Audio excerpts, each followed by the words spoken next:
बिस्मिल्लाहिर्रहमानिर्रहीम। आज जो वीडियो मैं आपके पास लेके आया हूँ ये कैपेसिटर से मुतल्लक़ है। कैपेसिटर हमारे घरेलू मोटरों में भी बहुत ज़्यादा इस्तेमाल होता है और रेफ्रिजरेशन और एयर कंडीशनिंग के कामों में भी इसको बहुत ज़्यादा इस्तेमाल किया जाता है।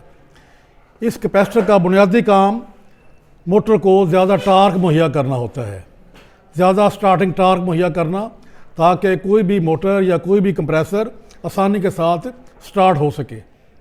तो इसको आज मैं आपको चंद मोटी मोटी बातें भी इसके मतलब बताऊंगा और इसके चेक करने का तरीका भी, जिससे आपको ये मालूम हो जाएगा कि एक ख़राब कैपेसिटर और एक ठीक कैपेसिटर को हम कैसे अलग-अलग चेक कर सकते हैं, कैसे अलग-अलग उसका पता कर सकते हैं। तो कैपेसिटर का बुनियादी काम ये होता है कि ये थोड़ी सी मिकदार में, बहुत कम मिकदार में बरकी चार्ज को अपने अंदर जमा या स्टोर कर लेता है। जब भी हम इसको लगाते हैं बिजली के साथ, बरकी सप्लाई के साथ, तो इसकी नेगेटिव प्लेट पर, इसकी मनफी प्लेट पर इलेक्ट्रॉन्स की ज़्यादती और मुस्बत प्लेट पर, या जिसे हम पॉजिटिव प्लेट कहते हैं, उसके ऊपर इलेक्ट्रॉन्स की कमी वाक़ई हो जाती है। तो इसको हम कहते हैं कैपेसिटर का चार्ज होना, यानी इलेक्ट्रॉन जो ना वो मनफी प्लेट पर बहुत ज़्यादा मिकदार में जमा हो जाएंगे और मुस्बत प्लेट पर बहुत कम इलेक्ट्रॉन्स रह जाएंगे। ये इसकी चार्जिंग हालत कहलाती है। चार्जिंग के बाद अगर हम इसको बरकी सप्लाई से अलहदा कर लें और अलहदा करके इसके दोनों पॉइंट्स को किसी चीज़ के जरिए से आपस में मिलाएं या आपस में शॉर्ट करेंगे तो एक हल्की सी चिंगारी पैदा होती है। हल्की सी चिंगारी पैदा होने की वजह से ये कैपेसिटर डिस्चार्ज हो जाएगा, क्योंकि जो मनफी प्लेट के ऊपर जमा शुदा इलेक्ट्रॉन थे वो बड़ी तेज़ी के साथ मुस्बत प्लेट की तरफ जाते हैं और इस तरह से हल्की सी चिंगारी पैदा होती है और कैपेसिटर डिस्चार्ज हो जाता है। तो जिस वक्त कैपेसिटर चार्जिंग हालत में हो तो कोशिश की जानी चाहिए कि इसके ऊपर हाथ न लगाया जाए, वरना वो जो इसके अंदर जमा शुदा चार्ज है वो आपके जिस्म के नुकसान पहुँचाएगा और आपको एक हल्का सा झटका भी लगेगा। कैपेसिटर बुनियादी तौर पर, जैसा कि मैंने आपको बताया कि ये कंप्रेसर मोटर को या हमारी घरेलू मोटरों को शुरू के वक्त ज़्यादा टार्क मुहैया करने के लिए इस्तेमाल किए जाते हैं, ताकि हमारा कंप्रेसर या हमारी मोटर वो आसानी के साथ स्टार्ट हो जाए। तो बुनियादी तौर पर ये कैपेसिटर जो हमारे रेफ्रिजरेशन और एयर कंडीशनिंग के अंदर इस्तेमाल होते हैं उनकी 3 किस्में हैं। नंबर 1 कहलाता है हमारा रनिंग कैपेसिटर। ये कैपेसिटर हमारे रनिंग कैपेसिटर कहलाते हैं और ये कैपेसिटर हमारा स्टार्टिंग कैपेसिटर कहलाता है। और तीसरा कैपेसिटर, ये एक छोटा सा कैपेसिटर भी आप देख रहे हैं, इसको हम फैन कैपेसिटर का नाम देते हैं। असल में ये रनिंग कैपेसिटर ही होता है, लेकिन चूंकि ये सिर्फ़ और सिर्फ हमारे यहाँ पर पंखों में इस्तेमाल किया जाता है, इसलिए मार्केट में आसानी के लिए इसको फ़ैन कैपेसिटर का नाम दे दिया जाता है, वरना ये रनिंग कैपेसिटर ही है। उसके बाद जो बहुत ज़्यादा बात याद रखने के काबिल है वो ये कि कैपेसिटर जितने भी होंगे, चाहे वो रनिंग कैपेसिटर हो चाहे वो स्टार्टिंग कैपेसिटर हो, हर कैपेसिटर हमेशा ही मोटर की स्टार्टिंग वाइंडिंग के सीरीज़ में लगाया जाता है। हर कैपेसिटर मोटर की स्टार्टिंग वाइंडिंग के सीरीज़ में लगाया जाता है। बाद औक़ात लोगों को इसके नाम की वजह से धोखा हो जाता है। वो ये समझते हैं कि स्टार्टिंग कैपेसिटर स्टार्टिंग वाइंडिंग के सीरीज़ में और रनिंग कैपेसिटर रनिंग वाइंडिंग के सीरीज़ में लगाया जाता है। ये उनका कॉन्सेप्ट गलत है, ऐसा नहीं है। ये जो नाम रखे गए हैं वो इनके काम की वजह से हैं। काम ये है कि स्टार्टिंग कैपेसिटर सिर्फ़ और सिर्फ स्टार्टिंग के वक्त अपना टार्क मोटर की स्टार्टिंग वाइंडिंग को मुहैया करेगा, और जब कोई मोटर स्टार्ट हो जाए और उसकी रफ्तार 75% यानी 75% तक पहुंच जाए तो फिर स्टार्टिंग कैपेसिटर को सर्किट से अलहदा कर दिया जाता है, किसी डिवाइस के ज़रिए से, किसी रिले के ज़रिए से। लेकिन जो हमारा रनिंग कैपेसिटर होगा ये मुस्तकिल तौर पर, परमानेंट तौर पर अपना टार्क मोटर की स्टार्टिंग वाइंडिंग में मुहैया करता रहता है। इसको सर्किट से अलहदा नहीं किया जाता।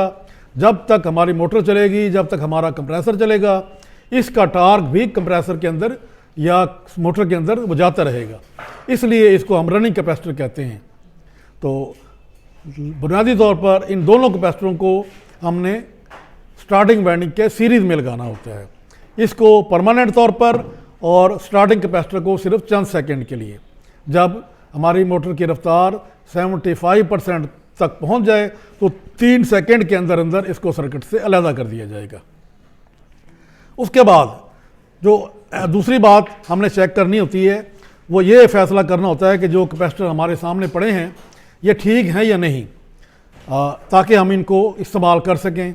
अगर ठीक होगा तो ज़ाहिर बात है कि हम इसको इस्तेमाल कर सकेंगे, ख़राब होगा तो हम इनको इस्तेमाल नहीं कर सकेंगे और उसकी बजाय हमें दूसरा कैपेसिटर, नया कैपेसिटर लगाना पड़ेगा। इस कैपेसिटरों को चेक करने के लिए हमारे पास ये मीटर होते हैं जिसको हम एनालॉग मीटर कहते हैं।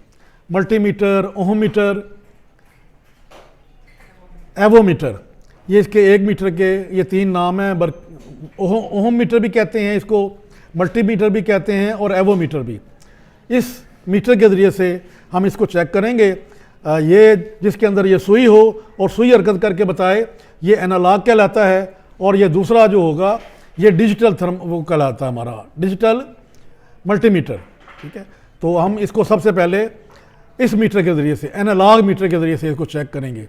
इसके चेक करने का तरीकाकार ये होगा कि ये हमारा जो इसका सेलेक्टर है इसको हमने घुमाना है और घुमाकर कहाँ लेके आना है, ओहम वाली रेंज पर, ओहम की बड़ी से बड़ी रेंज जो इसमें इस्तेमाल होगी। तो यहाँ पर इस वक्त मेरे पास जो ओहम की बड़ी रेंज है वो किलो ओहम वाली है। इसको किलो ओहम वाली रेंज पर सेट करना है।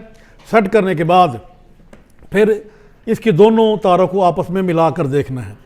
मिलाकर देखेंगे और फिर आपने देखना है इसकी सुई की तरफ। आप देखते हैं कि जब भी इसको मैं मिलाऊंगा तो सुई हरकत करती है और हरकत करने के बाद फिर वापस ज़ीरो पे आ जाती है। तो इसको आपने जब कैपेसिटर के साथ चेक करना है तो ये आपने एहतियात करनी है कि इसके एक पॉइंट के ऊपर एक ये मीटर की पराब लगा लें, दूसरी पराब को इसके दूसरे पॉइंट पर लगाएंगे और तवज्जो आपकी मीटर की तरफ होनी चाहिए, मीटर की सुई की तरफ। जो ही इसको लगाएंगे तो ये देखना है हमने कि ये सुई हरकत करती है या नहीं करती। आप देख रहे हैं कि सुई ने हरकत नहीं की, तो उसके बाद इसको हम मुकम्मल फाइनल इसको नहीं कह सकते ये ठीक है या ख़राब है।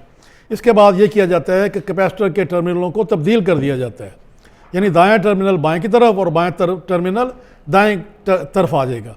फिर दोबारा उसी तरह से करना है। मीटर की दोनों प्राब्स यहाँ पर हम लगाएंगे, सुई की हरकत देखनी है। तो चूँकि यहाँ पर नज़र आया कि पिछली दफ़ा भी सुई ने हरकत नहीं की थी और अब भी सुई ने हरकत नहीं की, लिहाजा ये कैपेसिटर हमारा ख़राब कैपेसिटर है। इसको हम कहेंगे कि ये कैपेसिटर हमारा ठीक नहीं है, ख़राब है। अब हम दूसरे कैपेसिटर को चेक करते हैं। इसको आप देखें कि इसके एक पॉइंट पर मैंने एक तार पराब लगा दी, दूसरी पराब मैं यहाँ पे लगाता हूँ तो देखें ये सुई हरकत करती है, आखिर तक गई और फिर वो वापस आ गई। अब इसको जितनी दफ़ा मर्ज़ी आप लगाएंगे अब सुई ने हरकत नहीं करनी। अब इसका तरीकाकार ये होता है कि या तो उसी तरह से इसके टर्मिनल जो है ना वो तब्दील कर दिए जाएँ या फिर इसको तब्दील कर दिया जाता है।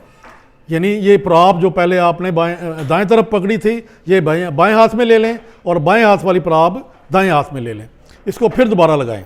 अब फिर आप सुई की तरफ देखेंगे, सुई फिर दोबारा हरकत करेगी और वापस अपनी जगह पर आ जाएगी। फिर इसके टर्मिनल को चेंज करें, फिर इसको लगाएं, सुई हरकत करती है और दोबारा वापस अपनी असली हालत पर आ जाती है जहाँ से उसने स्टार्ट लिया था। अगर सुई हरकत करे और हरकत करके दोबारा अपनी जगह पर वापस आ जाए तो इसका मतलब ये होता है कि ये कैपेसिटर ठीक है। अगर बिल्कुल हरकत ना करे या हरकत करे तो सही लेकिन एक जगह पर रुक जाए और सुई वापस ना आए तो वो भी कैपेसिटर ख़राब होगा। सही कैपेसिटर की निशानी यही है कि वो सुई हरकत भी करेगी और हरकत करके वापस भी आएगी। अगर सुई वापस ना आए तो फिर वो कैपेसिटर ख़राब होगा। इसी तरह से बार बार इसको आप चेक करें। ये सुई ने हरकत की और इसके बाद सुई ने वापस आना शुरू कर दिया, इसका मतलब हुआ कि ये कैपेसिटर ख़राब है। ये कैपेसिटर हमने पहले चेक किया, ये ठीक नहीं था। अब इस कैपेसिटर को चेक करते हैं, इसको भी उसी तरह से चेक करेंगे, फिर इसको तब्दील करके चेक करेंगे तो इसने भी सुई को हरकत नहीं की, यहाँ पर भी सुई ने। लिहाजा हम कहेंगे कि ये दो कैपेसिटर ख़राब हैं और ये दो कैपेसिटर ठीक हैं। तो ये था आज का हमारा प्रैक्टिकल। उम्मीद करता हूँ कि आपको इंशाअल्लाह ताला समझ आ गई होगी। तो इंशाअल्लाह कल एक नई वीडियो के साथ आपसे मुलाकात होगी। अस्सलाम वालेकुम।